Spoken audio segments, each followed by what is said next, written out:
नमस्कार YouTube family, परीच किचनमध्ये सर्वांचं खूप खूप स्वागत। आज आपण बनवतोय चटपटी सोडे भात, तुम्ही प्रॉन्स पुलाव म्हणू शकता। चला मग सुरू करूया आजची recipe.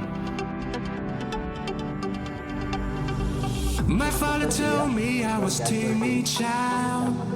At school they said I had no. तेल थोडं जास्त टाकायचं आहे, तुम्ही तुमच्या आवडीनुसार कमी जास्त करू शकता। आता याच्यामध्ये आपण खडे मसाले घालूया। खडे मसाल्यामध्ये लवंग, दालचिनी, काळे मिरे, तेजपत्ता, तुमच्याकडे जे अवेलेबल असेल ते खडे मसाले तुम्ही वापरू शकता।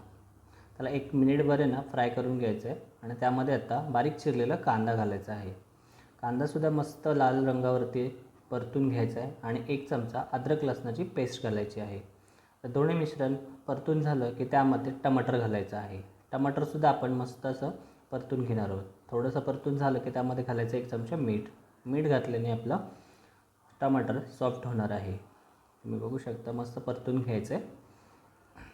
परतून झालं की याच्यामध्ये घालूया मसाले, हळद, जिरा पावडर, धना पावडर, काश्मीरी लाल मिरची पावडर आणि घाटी मसाला घालणार आहोत आपण यामध्ये। मसाला घालून झाला की ते थोडं मिक्स करून घ्यायचं आहे, मस्त परतून घ्यायचे मसाले।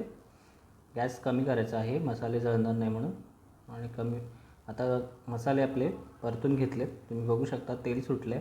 आता अर्धा तास भिजवलेले सोडे यामध्ये मिक्स करून घ्यायचे आहेत। सोडे चांगले परतून घ्यायचे आहेत। सोडे परतून झाले की त्यामध्ये घालायचे कोमट पाणी, थोडं पाणी गरम करून घ्यायचं आहे। त्याने काय होणार आहे की आपल्या भाताची चव अजून बदलणार आहे। आता यामध्ये उकळी आली की तांदूळ घालायचे आहेत। तांदूळ स्वच्छ धुवून घ्यायचे, तुम्ही कुठलेही तांदूळ वापरू शकता, बासमती, कोलम कुठलाही वापरू शकता। तुम्हाला जो अवेलेबल असेल ते तुम्ही तांदूळ वापरू शकता। आता यामध्ये आपल्याला 1 चमचा तूप घालायचं आहे।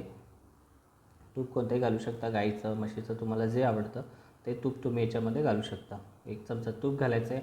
वरून याच्यामध्ये घालायचे आहे कोथिंबीर आणि कोथिंबीर घातल्यावरती कुकरचं झाकण लावून 4 शिट्ट्या येईपर्यंत याला शिजवायचं आहे। आपण आता बघूया आपला भात तयार झालेला आहे, मस्त शिजलेले आहेत सोडे वगैरे। आपण आता सर्व करूया। सोडे भात आपला तयार आहे, चटपटीत सोडे भात तयार आहे।